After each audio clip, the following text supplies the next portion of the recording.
All right, let's get started.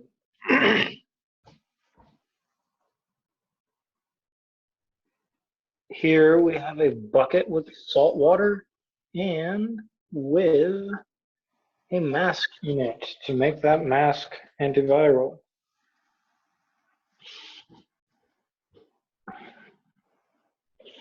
And now the backyard. Look at that. Gorgeous day. Oh my.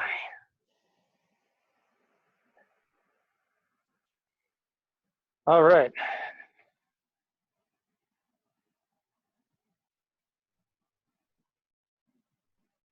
Hey, Ann.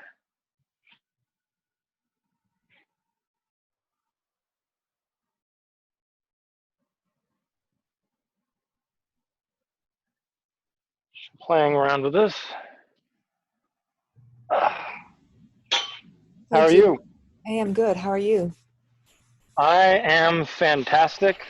We're recording. This is way funky because I can't actually do it from my phone, I think, so I'm doing it from my computer, but I'm on my phone to actually get the video and audio. So this is a crazy kind of thing. Gorgeous day, though. At least you have green grass. Yeah. Well, I'm trying to kill the grass and replace it with moss, actually, because the moss is a better option. It requires less water and it's better for the environment. Yeah, moss is cool. I like moss. The fantastic home for insects. Yes. If it's if the environment's moist enough. There's actually a lot of different kinds of mosses, so it's very likely that you can get a moss that can survive with the moisture environment that you have. And then you only need to water it like for a minute or two in the morning. Like you don't need to do like the soaky kind of watering that grass needs. So if you do have to water it, you can actually reduce your water bill. Okay, that's good to know. Hey, I saw your call for help for the USA Governor Contacts Program. Yes. Hey, so when do you think that'll be up and out? And how do you think, so I can help you put it out via Twitter, I guess is what I was thinking. Yes. Still figuring out a little bit of the script and narrative and plan for that. I think it's mostly solid, but this is big, so I want to make sure it's done right. And so the Outreach USA contact channel is the one where I'm sort of going to be coordinating this. And then the Outreach USA channel had it, I believe it was, the last pinned message, my sort of core message to general when I actually do the full push. But we're still building a few tools that are needed to coordinate the effort. So sometime after I get done kayaking, that should be ready to go live, and I'll get you what you need. But if you want to kind of get a jump start on that, then check out those links. Okay, I'll go and do that. Hey, so then is this something you want pushed out today, or is this a push out tomorrow thing? It's a push out today if it's ready and we feel confident. It's the weekend. Everybody's kind of like, it's the weekend. I'm going to take some time for myself, so I don't feel like it's necessary to push it up today. Okay. Tomorrow would be fine as well. But, we've got only a small amount of lockdown left. People are agitated. People are in the streets protesting. And so if we're going to make a big impact and actually transition out of this in a non-catastrophic way, then we need to make good decisions and get in contact with the people who can make those decisions. And so we need to get the message out. Okay. Well, listen, I'll be in and out then looking for it. And if I don't see it today to put out, I'll plan on putting it out tomorrow. Yeah. Cool. Well, listen, enjoy the rest of your afternoon and have a good kayak session. Yes, I plan to. All right. Take care, Gio. I'll talk to you later. You too. Okay, ciao, bye. Bye.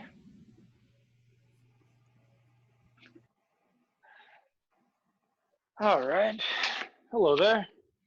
We are doing more than one thing, which is the kayaking, right? And then also the end coronavirus organizing. Spray skirt.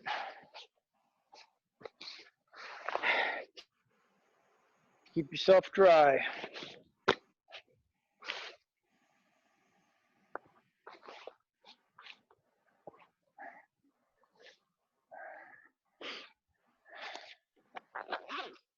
All right. Let's get walking.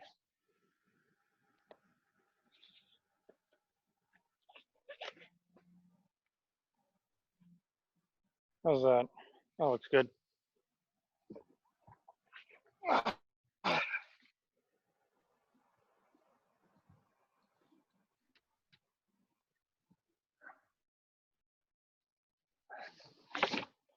Not go barefoot all the way down to the lake this time.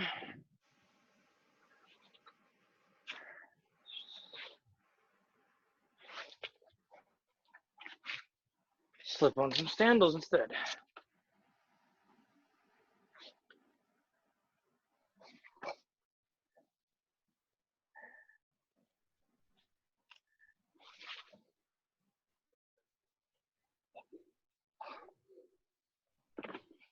All right, alley-oop.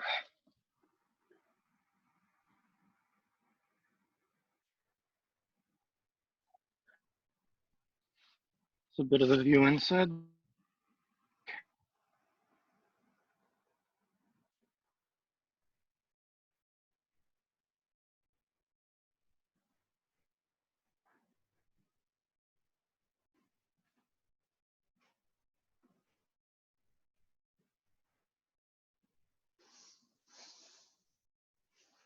View of the neighborhood.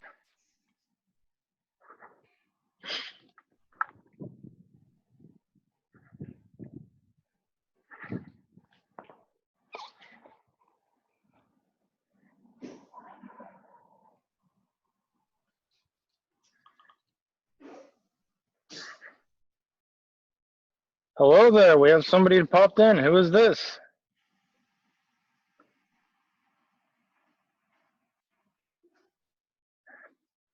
It's actually just me. Perhaps my roommate on the computer, which is recording this. Should be hilarious.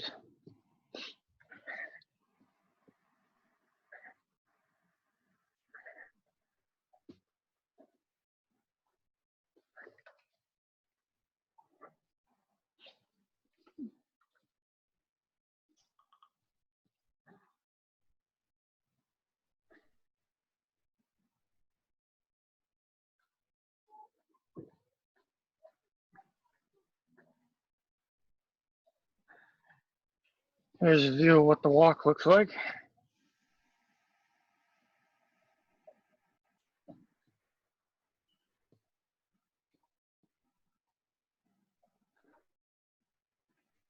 Yellow thing up there is a water pump. Of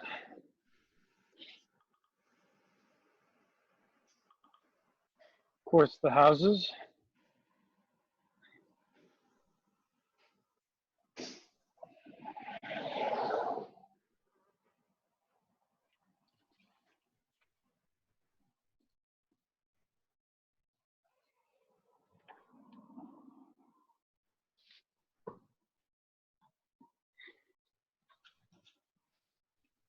And now transition to my other hand.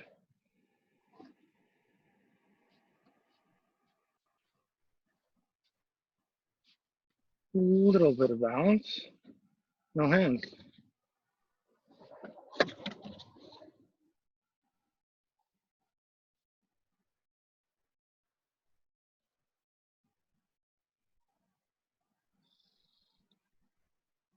That's the boat. This is me. Some people walking by.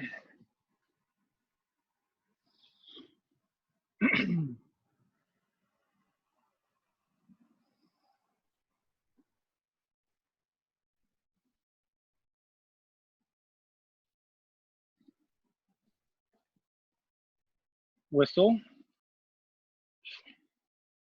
That's not working. But anyways, whistle, dry bag, emergency dry bag, in case I need one. Water bottle, pocket knife,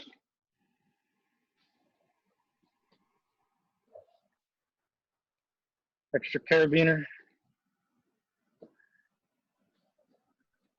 spray jacket, wetsuit, and spray skirt.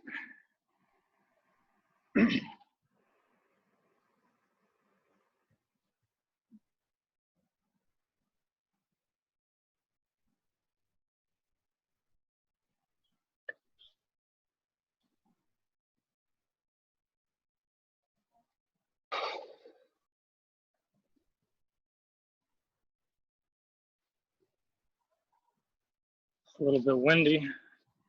I have to go to both hands.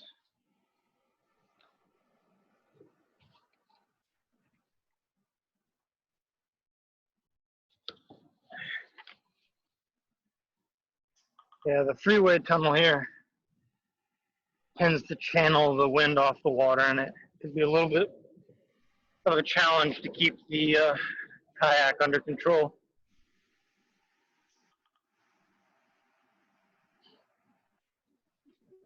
If you catch the angle of the wind wrong, it's kind of like a giant weather vane.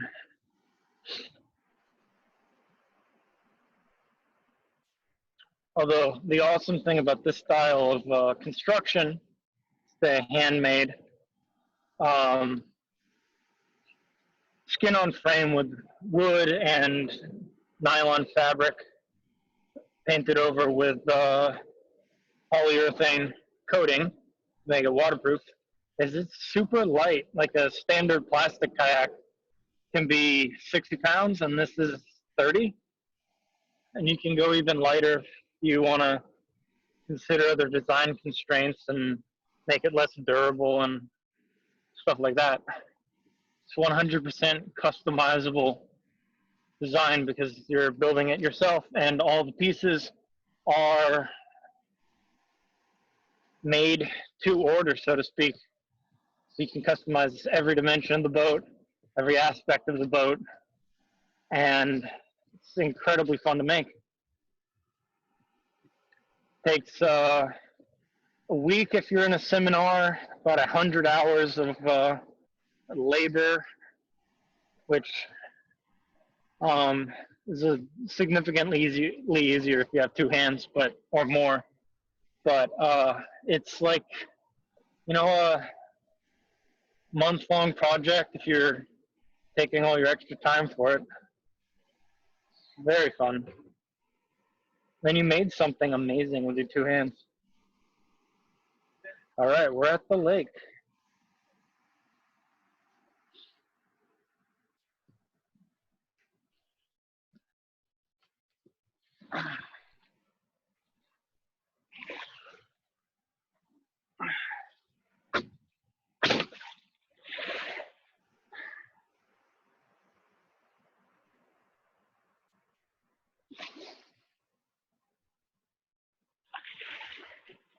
Here we are.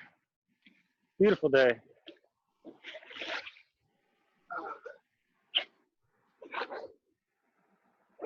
Take the sandals off to avoid the risk of them catching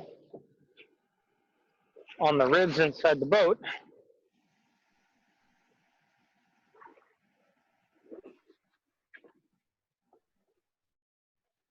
Tuck them in behind you, out of the way, and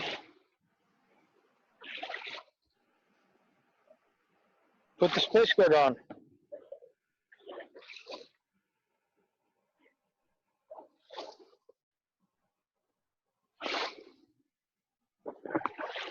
Pretty simple, just snaps into place.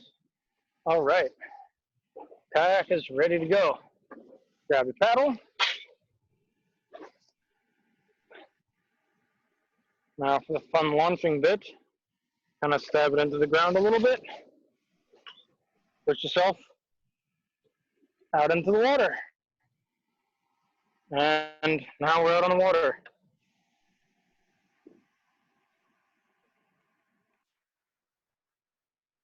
Secure the phone by a wire lanyard. And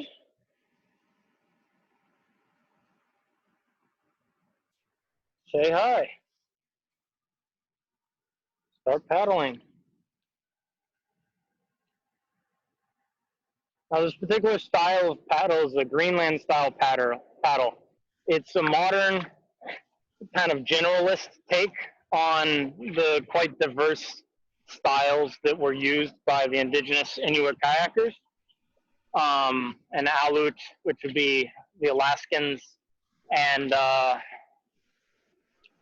can't remember what the Greenlanders themselves called themselves off the top of my head, but this is mostly the kayaking style of Greenland, which is a little bit more adapted to storms. But it's the kayak style is for hunting, and so it's different from modern kayak styles.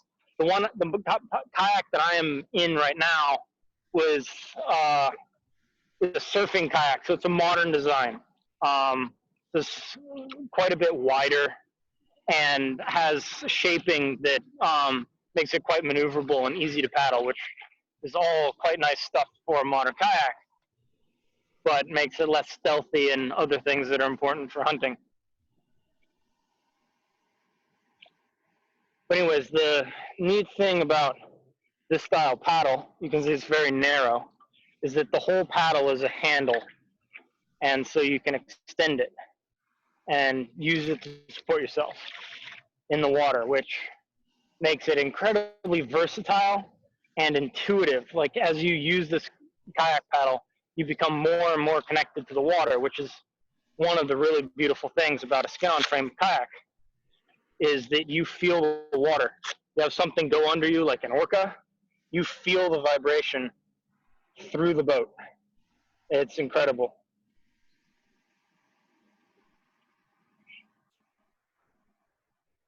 You really feel the water in the boat because everything's moving, everything's flexible. It's not a rigid construction. There's a lot of tension in the fabric and stuff. So it's not unstable in any way, but you can feel the waves, like really feel the waves through the boat. You can feel everything that's happening. So you really build a sense of connection with what you're doing.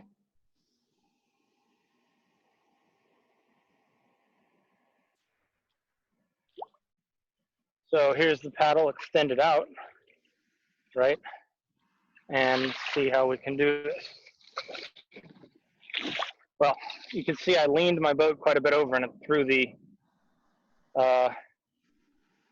phone over the side slightly. There we are, we're back. Only held on by the lanyard. That gives you an idea of what the paddle can do for balancing. Now let's try that again on this side and see what we get.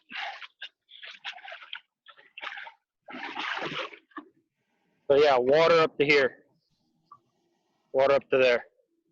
So incredible balance, very good in storm weather because the blade isn't big enough to catch a whole bunch of wind. But because of its length, it works like a wing, and so you get pretty good driving force out of it. Not as good as like a racing paddle or anything like that, but good enough to really be an efficient touring paddle. Long distances, versatile terrain. This paddle excels at pretty much all of it and is easy to use and intuitive. It's a good learning curve.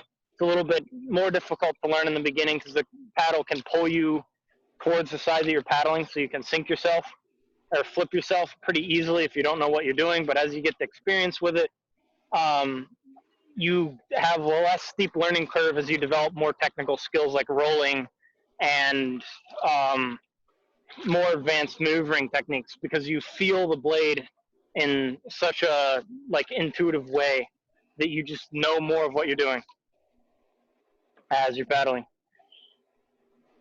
Which makes it an excellent option for even a novice kayaker. Like first time out on the water, it'll take 10 minutes to figure out how to use this paddle. And it takes 5 minutes to figure out what the hell you're doing, no matter what paddle you have. So it's not that big of a learning curve. And then from there, everything that you learn is just a little bit more effective to learn because of the intuition of it. All right, so beautiful day out on the water. I'm sure you can tell from the sky, but let's see what kind of view we can get off the phone. There you go, no wind. You can see that in the water because it's just so gorgeous and flat. Lots of people out, so it's a little bit bumpy, wobbly. I like the word wobbly for this kind of water. It's flat, so there's no, waves aren't the right word, but wobbly.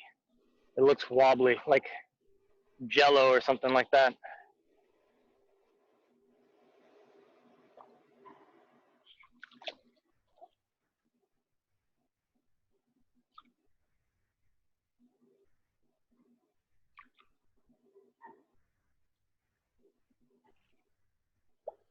Here are some neighbors. Hello there!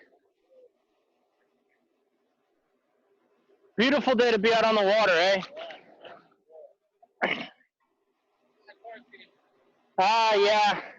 It's a good place to be quarantined, I'd say.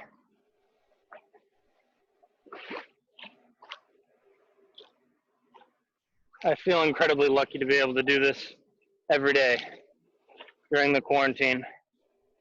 Really feel for people who are stuck in an apartment. I have family who are like that, and man, those are some rough phone calls.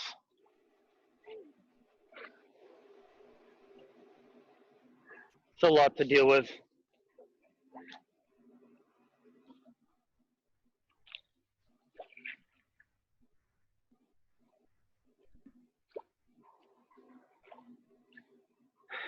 So we have the yacht club across this side.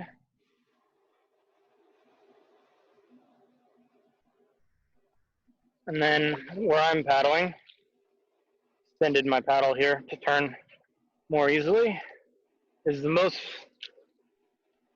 downwind part of the lake that also is a stream feed from a lowland. So there's a kind of swampy area there, which is very nice to paddle up, but you have to go right under all the freeways to get there. Right now we're headed over to kind of hunt some turtles and look at some cormorants.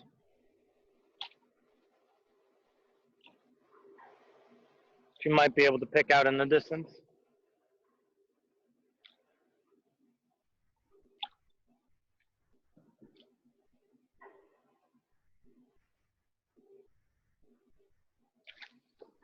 Switch back to myself paddling.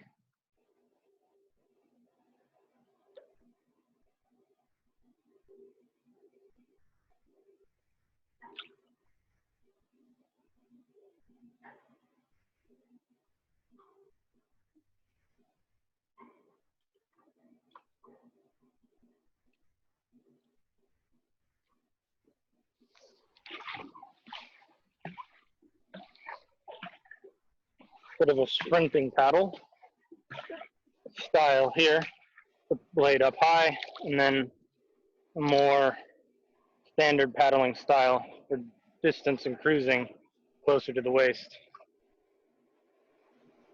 Now we're going to drift up to the birds, or spook them, as the case may be, and watch them fly off.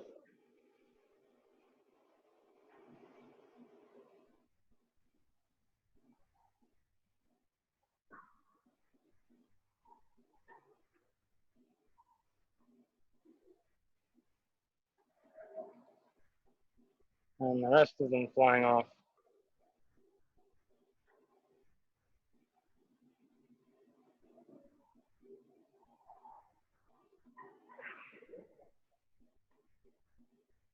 And here's the last one leaving.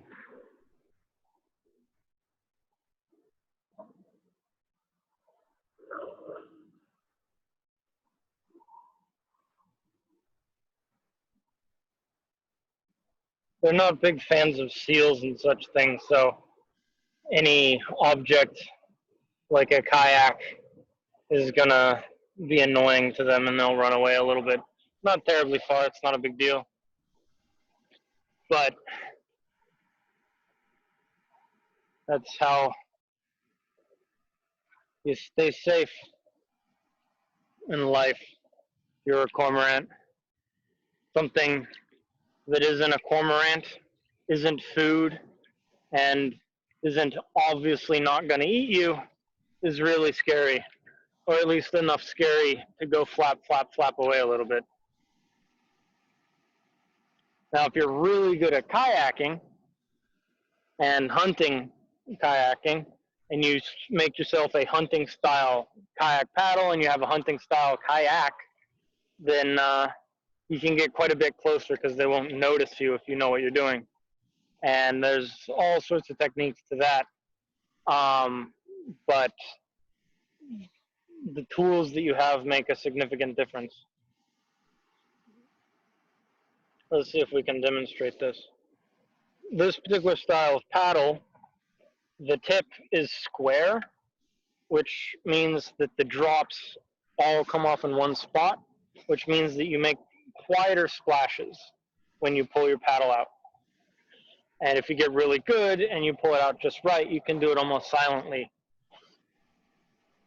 And so this is more like a hunting paddle than a paddle that would be completely rounded on the end. And then one of the problems with this style is that it makes it a little bit less durable. It's more easy to chip the ends and splinter the wood. So I put in a layer of epoxy on the end, which makes it far more durable, but makes it more noisy because it's less smooth.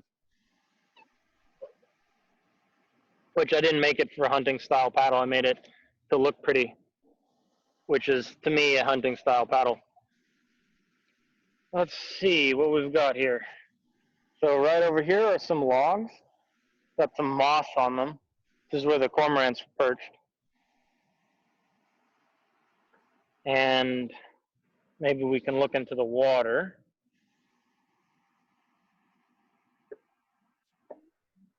Maybe not on that side of the boat. Let's try over here. Let's see. Nah, there's too much reflection. It's gonna be hard to see anything, but there's some lily pads inside in the water that are just starting to pop up for springtime. So much of this area will be completely covered with lily pads and other water flora in not terribly long.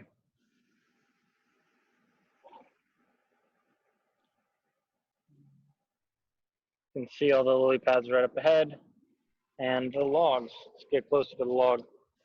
Holding the phone and paddling with one hand is a bit of a technique.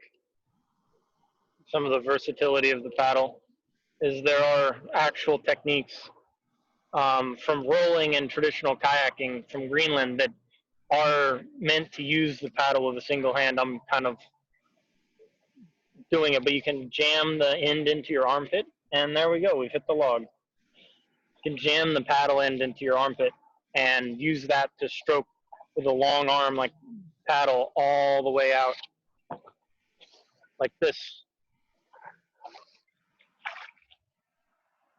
You can get it jammed in there. It's a little bit uncomfortable if you're not used to it. And your shoulders are tight, which is from stress, and most of our shoulders are tight because we're all stressed out. So that can be painful. But the technique allows you to have a very stable, long paddle with one hand, which is damn useful in a number of different situations. Let's get this oriented right. There we go. Nope. Let's get that out of the camera frame. This is a better angle. Phone. Be smart. There we go. All right. Nice little baby lily pads popping up here. This is the most downwind part of the entire lake. So you can see in the distance some white there. That is trash washed down here. It looks like a buoy from someone's motorboat. And right up ahead, we see the log with all the turtles on it. See if we can zoom in. Right there, just an entire army of lovely little turtles, all rode up on a log. I think you make ants on a log with a celery, peanut butter, and raisins. Totally missed it. It's definitely turtles on a log. Those turtle shells look far too much like raisins for that not to be the comparison. Anyways, zoomed back out, and there's just a bit of quasi-wilderness in the middle of my home.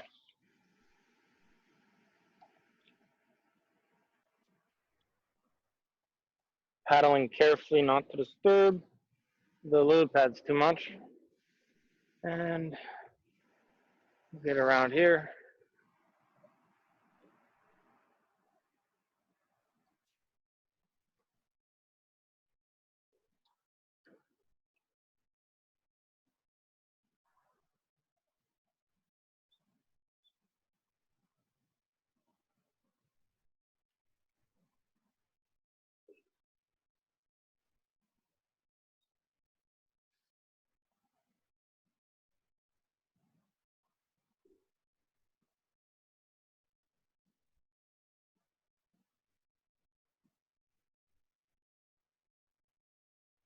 That looks like styrofoam. And that you saw right there is a ripple, are probably some turtles taking breaths, hanging out at the surface looking for bugs that I've spooked. So now, there's the reeds. Now here we are. This is the trash. And as I usually do, take it, put it behind me, grab my piece of side rope. Looks like here it is. And kind of lock it into place a little bit.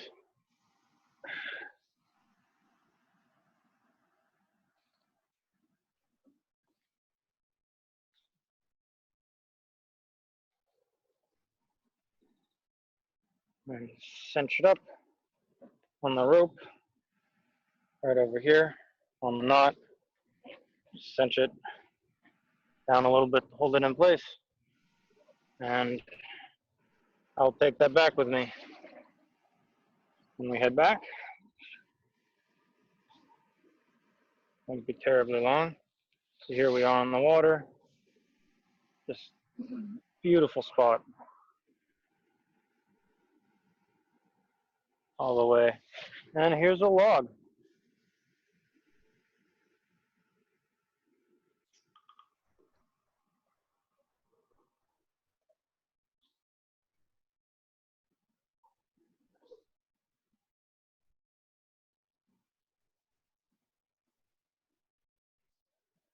Just a wonderful spot. You can hear the birds, I hope. Maybe not. You can definitely hear the cars, I'm sure. But yeah, this is as close to untamed wilderness as you can get when with a city skyline available somewhere. It's definitely within spitting distance, so to speak, but I can't see it from here. Anyways, yeah, just beautiful, beautiful location.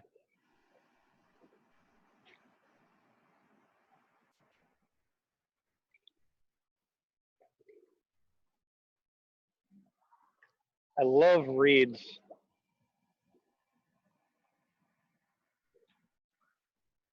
Some speculation that some of the first boats by design that humans ever made were reed boats.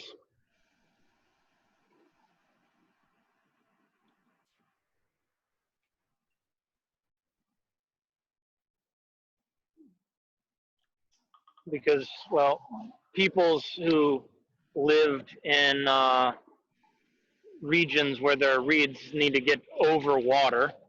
So that's a strong motivation. Because if you can't use a boat, you have to swim. And if you swim, there are probably things that will eat you, like crocodiles and alligators. But there's very much tons of food in these kind of bioregions. So there's strong motives to be there. There is a turtle. It may jump into the water as I get closer. Or not. He's pretty relaxed, little fellow. Here we have insect hunting birds and say bulrushes or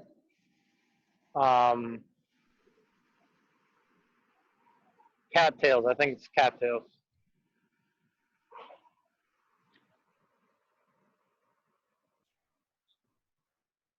There's another piece of trash of pink here.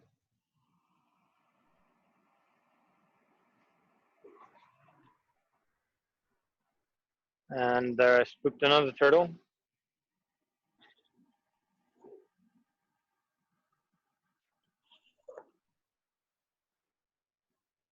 A small ball.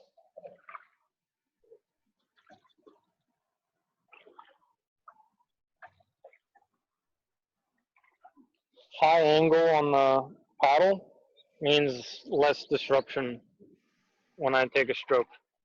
Ooh, that's quite interesting. Let me get a video of this. So right up ahead, I don't know how visible it is on the camera, are a whole bunch of bubbles coming up from the water and sitting at the surface. There you go. Now I'm sure you can see them. So pretty sure that is methane coming up. And there's a band of it coming down this way, right? And going all the way across on this side. I don't know how well you can see that. But yeah, out there in into the paddle area. All right. Let's see how to get out of here.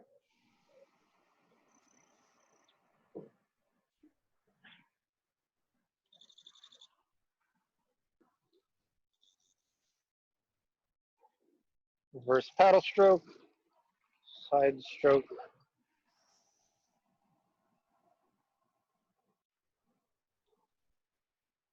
Another long reverse paddle stroke. So you can see all the blade extension going on here.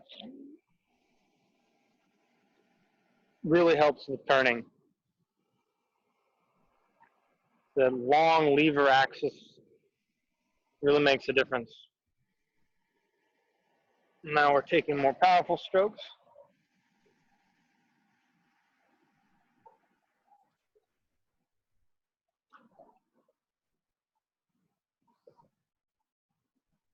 And we have another visitor.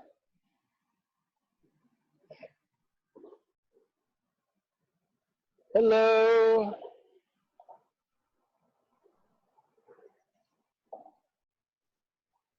Lovely day out here, isn't it?